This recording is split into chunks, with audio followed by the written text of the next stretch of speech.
Hi there YouTube, and it's nice to see you again. I'm back here with a new video. In fact, I think this might be 2 videos in 2 days from me now, so I'm on a roll. But it also means I don't have to upload for the next 2 years. Jokes aside, this is about the custom EQ settings I'm using for the newest firmware update 36.38 on the Soundcore Motion Plus.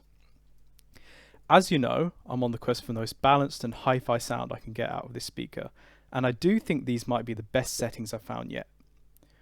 Now, I did actually have some problems downloading this firmware update, but that was eventually fixed by just changing phone, resetting the speaker and clearing the app data.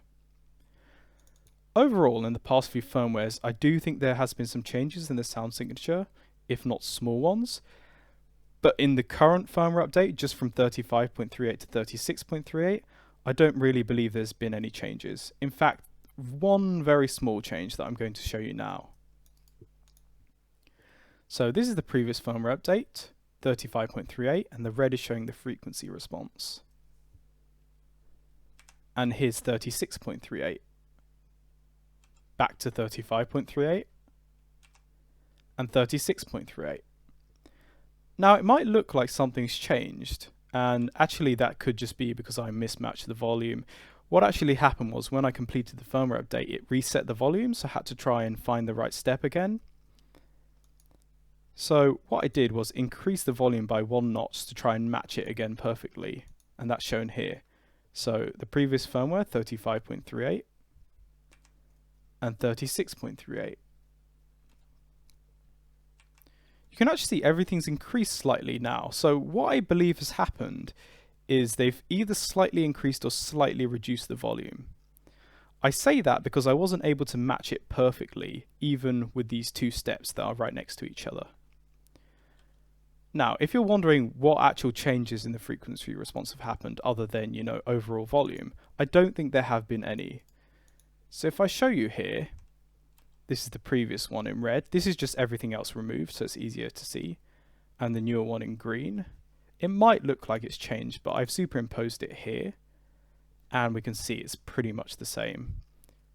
I mean, any of these changes could be down to just measuring error.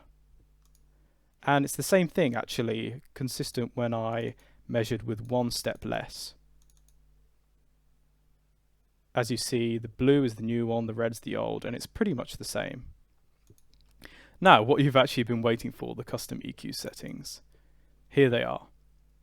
I do actually think this is the best settings I've found yet, and it sounds so nice now.